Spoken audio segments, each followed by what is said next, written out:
I've been vomiting in the car since I was 7. At 8 years old, I felt dizzy on the bus again, and immediately vomited after getting off it. Later on, I tried riding a bicycle, a ship, and even a bull's back, but I would still feel nauseous. But when I went for a medical check, no issues were found. As a result, I had to rely on walking wherever I went. By the time I reached high school, I still had to walk 4 hours to school every day. Because of the long walk, I would fall asleep during classes. The teacher noticed my unusual behavior. She called me into her office. When she learned that I walked to school every day, she encouraged me to join the race walking competition. The next day, the teacher recommended me to the coach. After the coach's assessment, I began my athletic career, but the intensity of the school team's training was high. I soon ran out of stamina, so I became more and more diligent, even practicing race walking on the way home. After several months of training, I finally kept up with my teammates. One day a teammate told me we were about to participate in a national competition, but what I didn't expect was that all participants had to take a 2-hour bus ride. Despite my motion sickness, I forced myself onto the bus. When everyone else was relaxing, I was extremely nervous. Even though I was covered with motion sickness patches, I eventually threw up. Finally, we arrived at the competition venue.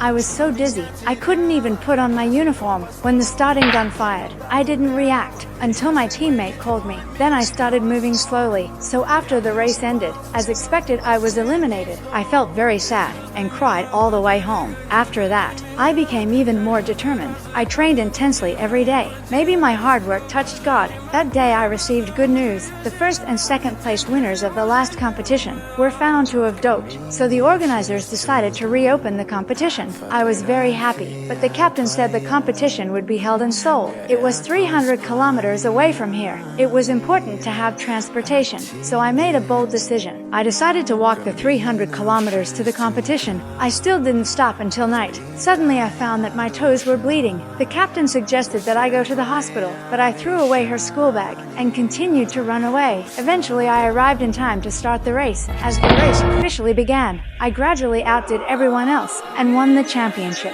This story tells us to never give up on our dreams. So do you like walking? Please comment.